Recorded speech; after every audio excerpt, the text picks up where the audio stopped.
هر کال په سر په نقشو ګرځېدې د کتابونو ښه استاز په تلاش تا تېرولې ورځې شوې فاضله د احادیثو د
علم زینت علم ښایست د هر انسان لپاره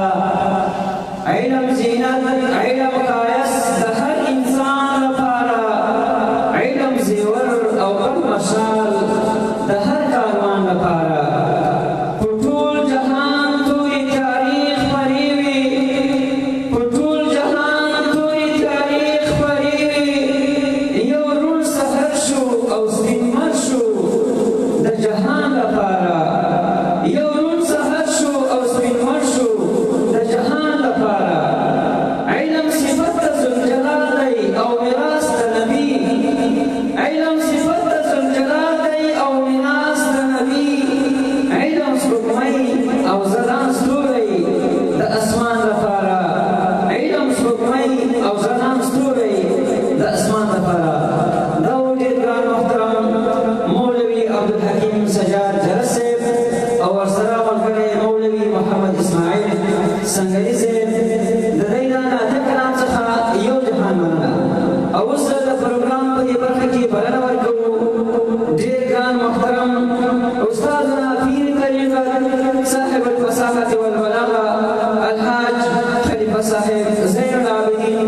دامت برکاتهم العالیہ صدر المدرس دارالعلوم مسلم باغ چې د میکرافون مخته تشریف راوړي او حاضرینو ورونو ته د خپلو زرینو خیالاتو اظهار وکړي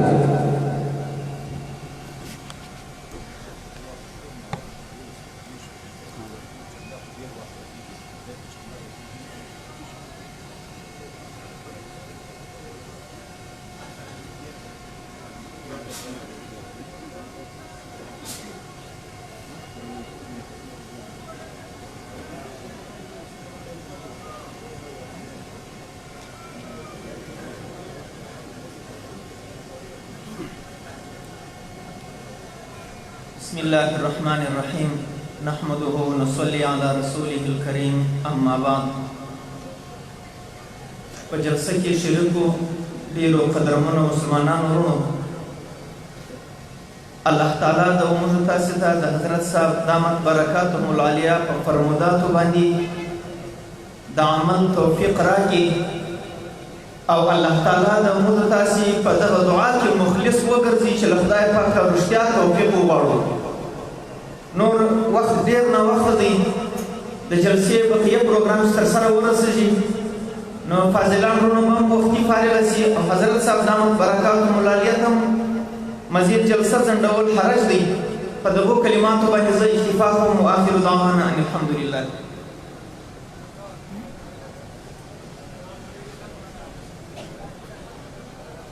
د وخت کمپنی دی وجه د خلکو متریوال او فاضلانو ځایونه لري وي خلیفه صاحب مبارک بیان څخه مختصر په دغو جملو اکتفا وکړه او اوس التماس کوو استاذنا امام العصر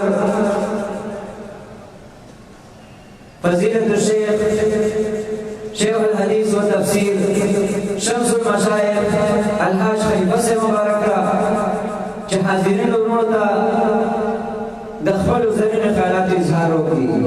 ډېر ګران محترم خلیفه صاحب مبارک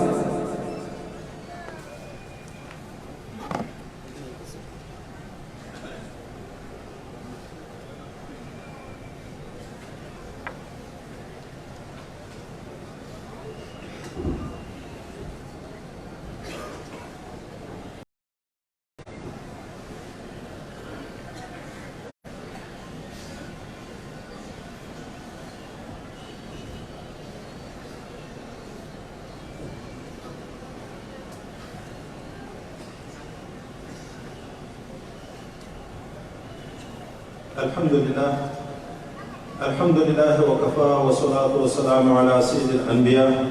وعلى آله وأصحابه الأتقياء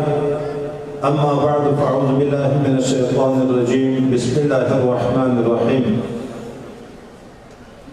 إياك نعبد وإياك نستعين صدق الله مولانا العظيم محترم مسلمانان ورونو دې په خاطر باندې چې فاضلین ورونو د یو د سربندۍ وخت اخلي بیا ملګري د لرې ځایونه دي د نورو علماو د بیان نه معذرت غواړو او زه چې بیا خپله لګیا کېږم نور بیان اوږدوم نو هم نامناسبه خبر ده ځکه ختم کې پوره بیان وشو زیات بیان نه غواړم صرف دا یو آیات مبارکه چې موږ تاسې واورېدو دغه آیات مبارکه ته لږ متوجه شو نور ذاتي خبره بس کوم موږ تاسې شواروز کې روزانه فرض سنت واجب تقریبا 2 رکعات لمونځ کوو د نفل نه بغیر په هر رکعت کې ډکو تش رکعت کې الحمدلله شریف ویایو په الحمدلله شریف کې دا جمله نه راوځي ویایو ایاک نعبد ای خدای پاک خاص تا عبادت کوو و ایاک نستعين ای الله خاص د تا نه معاونت غواړو اوس عبادت څه ته ویایي عبادت ولکې غایت تزلب عاجزی ته نو موږ روزانه دعوه لرو چې خدای پاک خاص او خاص تا ته موږ منقاد یو تابع یو عاجزي کوو د تا غلامي منو د تا بندگان یو موږ خپل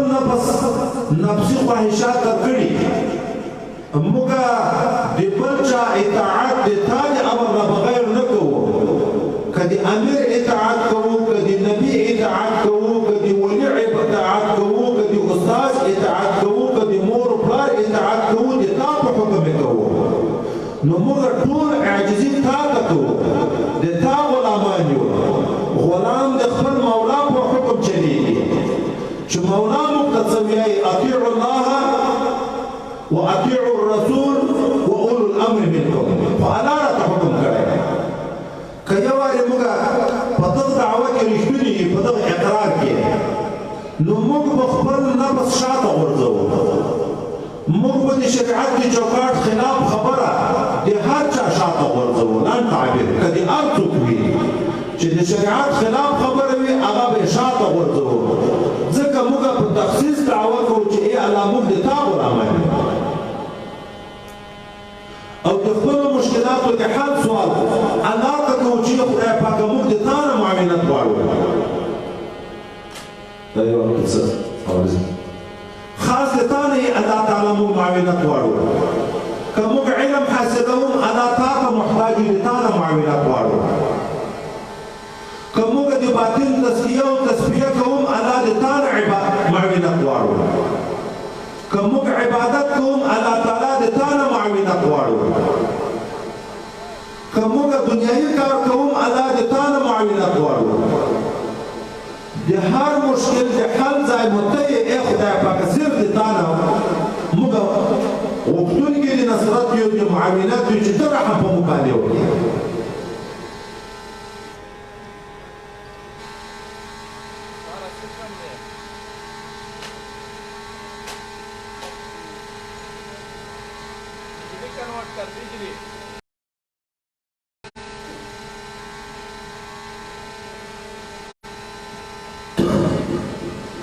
نو موږ روزانه د الله د غلامي اقرار کوو د الله په حکم چلیږو د الله نه به د مشکلاتو حل غواړو معاونت به د هغه نه غواړو لکن دا چې موږ دعوت اختصاص کوو چې خدای د تا نه معاونت غواړو د بل چا نه نه غواړو هلته بیا خلکو ته چندي غږ کوو چې خلکو موږ سره تهمت وکړي دا دوه متضاد امور نه دي موږ به عقیده دا وي چې که یو څوک چنده موږ ته راکوي الله یې زړه ته ور اچوي اصل معاونت د علم د علماو د مجاهدینو د مسلمانانو الله کوي خو هغه خلک ورته په منځ کې واسطه شي دغه الله تعالی موږ ته حکم کړی تعاونوا علی البر والتقوا یو د بل سره تاسې معاونت کوئ په نیکي او په تقوا او په پرهیزګاري باندې أبي الاختصار زي مدرك تقول إياك نستعين البداية تبي تعاونوا على البر والتقوى يولي بلسر معاونات كوي بنيجيو ببرزقاري باندي دا چې موږ مشکل الله حل کوي حاجت روا د موږ الله تعالی دا نو د عام مسلمانانو باید په ذهن کې دا ولري چې زه دا کومک نه کوم دا په واقع کې الله تعالی ماته دا توفیق راکړي نو په دغه کومک کولو شاګر شي چې خدای پاک ماته توفیق دې نیکۍ راکړي که الله تعالی زه نه ور واسطه کړی د دې کار دپاره د دغه دین کار د دغه دین خدمت خدای پاک په میاشتو کړی ډېر ضعیف مخلوق ده د نمرود په پزه چوی نه راوتله د دغه دین خدمت الله تعالی په عموم کړی قومونه یې په غرب کړي دي د نوح علیه السلام په وخت کې د دنیا ټول کافران یوه کښتۍ کې د ده خلک بچ شو ټول په عموم باندې غرق شو د دغه دین کار خدای پاک په هوا باندې هم کړی عادیانو سمودیانو واقعاتو ته چې وګورو په دغه هوا ټول قومونه خدای پاک تباه کړل د دغه دین کار خدای پاک په مرغانو هم کړی د ابابیلو غټ فوج په ابرهه چې د کعبې مبارکې د ړنګولو اراده یې کړې وه خدای پاک هغه ټول فوج مات په مرغانو باندې کړ ډېره نوره خبر نه وکړو دا چې په دې پوه شو چې د ما نه بغیر هم د دین کار کېږي که زه یې نه کوم چې الله یې وایي اراده د بقا وه په میاشت بیم کې په مرغه بیم کې په هوا بیم کې په اوبو بیم کې په مځکه بیم کې په هر څه بیم کې خو سعادت او نیکبختي به د ما ته یې چې زه د دین خدمت وکړم ولې په ده خدمت موږ ته خدای پاک جنت راکوي دا خدمت عین یې د خدای غلامي ده ایاک نعبد موږ دعوه دا ده چې خدای خاص د تا عبادت کوي دا چې الله حکم د معاونت راته وکړو چې د یو د بل سره معاونت کوئ په خیر کې دا معاونت عبادت شو خو الله راته حکم کړی موږ دعوه لرو ایاک نعبد ای خدای خاص د تا عبادت کوو چې عبادت کې الله کوو په دغه جنه به الله راضي کوو نو نیت په صفا کوو چې نیت صفا شي په صفا نیت الله راضي کېږي بیا یوه خورما چې څوک صدقه کړي عوض یې غاړه ورکوي خو چې د الله رضا مطلب نه وي غاړه ورکړه هېڅ شی قدر نه لري نو نور خبره زه نه اوږدوم دې لپاره دا خبر زه کوم چې مدرسې په ضرورت زه خبرېږم موږ په اول کال کې چې ګرمۍ ډېرې وې او طالبان راډېر شو حتی په برندو کې مو کوټې ورته جوړې کړې او بجلۍ د دغه ځای داسې ویلې چې په ګنټې ګنټې ځي او راځي نو جنریټر هم ډېر چلېدو د بجلۍ بیلونه مو او طالبانو ته مو د سهولت لپاره او جومات کې د لمانځه د سهولت لپاره بعضې استادانو ته د کمرو د سهولت لپاره ایسیګان هم لګېدلي وو هلته د میاشتې د موږ 22 لکه روپۍ تقریبا خرچه کړه دا چې دا د ګرمۍ موسم لږ راتېر شو په دغو شپو کې بیا د میاشتې 15 لکه روپۍ د موږ د میاشتې خرچه وه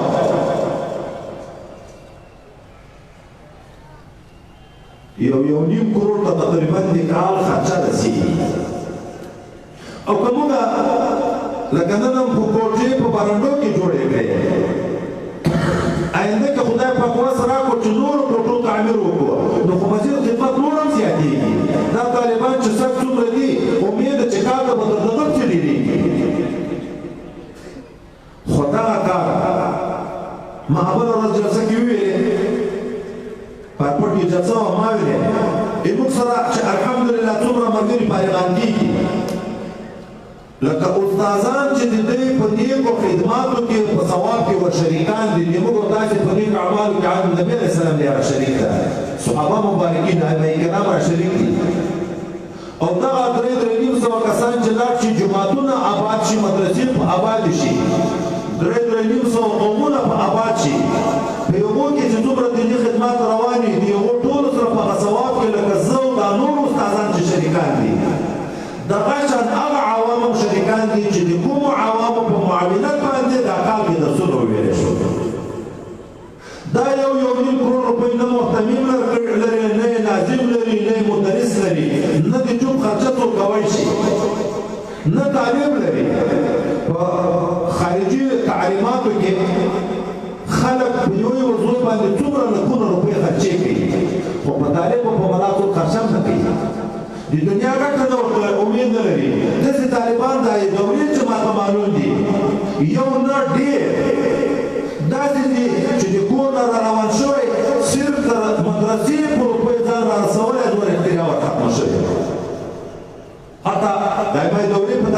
کې دا یو شی د عبرت لپاره اکثر شاید یاد لرم د اختر د چوټۍ نه بعد ونه پیغام کله د میلاد شریف د چوټۍ نه بعد د دوري او تعلیم ستړي مشي په حال کې 1500 روپۍ په لاس کې راکړي وای دا یو چا د تا لپاره 100 روپۍ راکړي چې دا به ته وایې خو د ما نه خپله خرچه راکمه شوه 1500 مې په یارې رانه ولګېدې نور خو نشته هغه 1500 د تا مې ولګولې آینده کې امید شته که زه پیدا کړم بیا بیدار کړم بیا مې هغه 1500 هم بېرته ورکړې وروسته بیا یو 15000 روپۍ د خرچې لپاره نور هم ورکړې اوس داسې طالبان دي چې دوره ویایي ایمې سره مقابله کوي خو پلار او ورور یا خو به مسکینان وي هغه هم غریبانان څه نه لري ځکه علم ته خو مسکین سره زوی ورکوي مالدار خو اکثر علم ته زمن نه ورکوي هغه خو انګریزي ته ورکوي چې بیا ډېرې ډېرې روپۍ ورکوي یا خو به مور پلار او غریبان دومره مسکینان وي چې دوی دې صرف د ریالې کریا ورکړه تر مدرسې راورسېده او یا دا ده چې په علم باندې خرچه ورته عبث نه دی کېږي چې دا خو د جوبه پېټې ده ورکوی دلته خو چې سبا فارغ یم چې 3000 روپۍ بې تنخوا وي 4000 5000 بې تنخوا وي خپل د جوب خرچه یې نه کېږي ما ته خو روپۍ نه ګټي نو دغه یې ولې لګوي داسې مسکین طالب چې دا علم حاصل کړو نو د خپل پیسې یوه روپۍ واسم نه و چې یا یې استاز ده زه دا طالبانو ته یې کار په سر کې ټوکه کوم چې ګورئ په کتاب او کم از کم 1500 روپۍ خو راکوئ چې کال اخر ته رسېږي مجموعه چې حساب کړو خو 15 لکه روپۍ جوړېږي 300 طالبان دي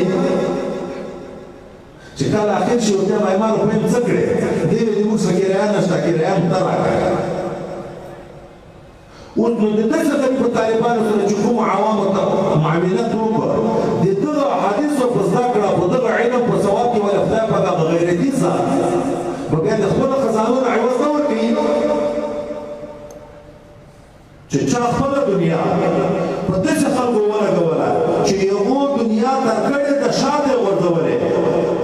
خاص د خدای د دین لپاره لګیا دي الله ډېر غیرتي ذات ده وعده یې ده د الله انفق عليك ته لکه وخپله دنیا زه به تا ته عوض درکوم او د الله عوض ډېر کم نه ده طالب او ملا ته په مک باندې د اوله نه یو په 200 عوض خدای پاک ورکوي مجاهدینو سره کومک اوله نه یو په 200 عوض خدای پاک ورکوي عامو فقیرانو ته کومک یو په 10 نه شروع کېږي خو د علماو د اولیاو ما لیدلي دي تفسیر مظهري لیکلي دي للذین احسنوا فی سبیل الله د دې آیات په تفسیر کې چې د دغو درېیو ډلو سره الله یې ډېر کومک کوي چې طالبان د علم ظاهر دي طالبان د علم باطن دي مجاهدین دي الله یې د دغو خلکو سره ډېر کومک کوي للذین احسنوا فی سبیل الله ولې دوی د دین باندې محصول دي د دنیا کار نشي شروع کولی که شروع یې کې علم پاتې کېږي که شروع یې کې جهاد پاتې کېږي که شروع یې کې تصوف پاتې کېږي نو خدای پاک موږ ته ویل چې دغو سره ډېر کومک کوي لہذا نور ذاتي مقدمات ته ضرورت نشته په ثوابو مسلمانان خبر دي په ظاهرو بیانولو ته ضرورت نشته ثمره په سترګو ویني یو چا ته دلایل هلته سړی ویایي یو وخت کې کراچۍ کې پسې مرک جلسه وه بیا ده د خپلې مدرسې د هغه چې ذکر کول اخراجات نو هلته ډېر داسې په تاکیدو په قسم باندې خبرې ورته وکړې چې حتی ما ټول عمر خپل موټر ته تېر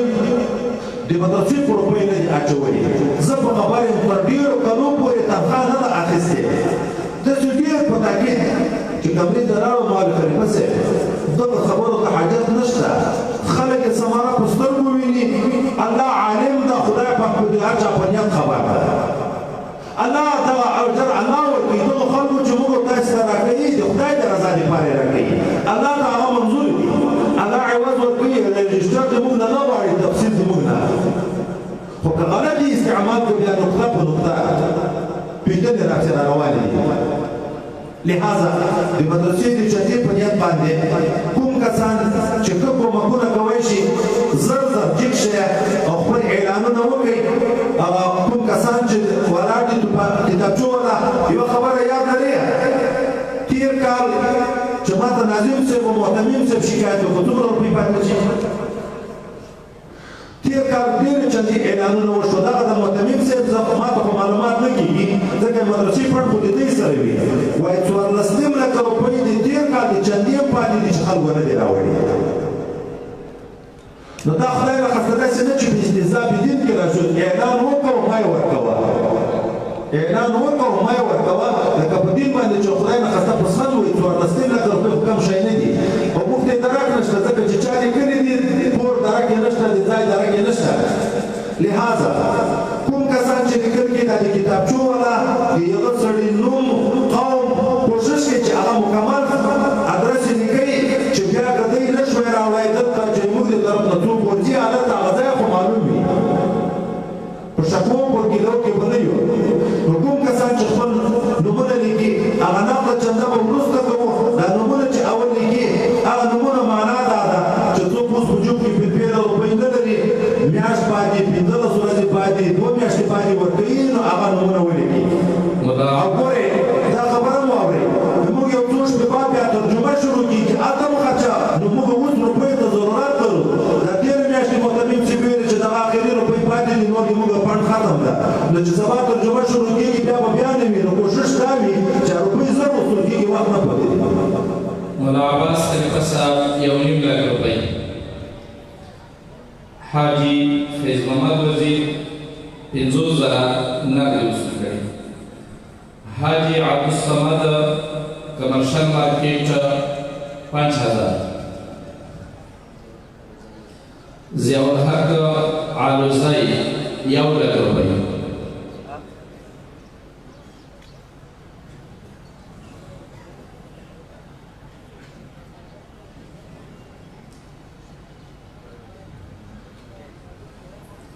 قاری رحیم صاحب قوم علی خیل 6 لک روپۍ مدرسې ته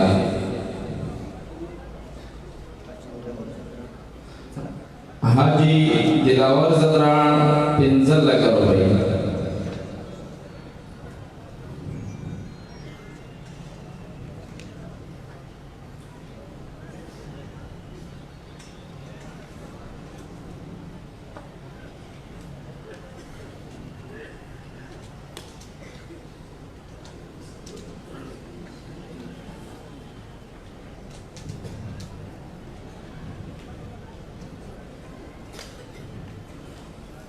نعمت الله وزیر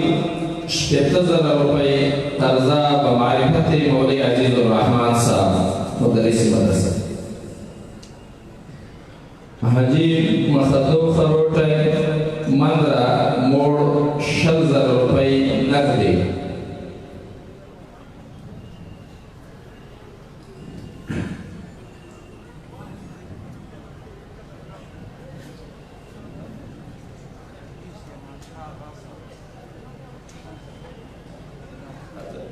حاجی سلیمان شاه آغا صاحب 60,000 قرض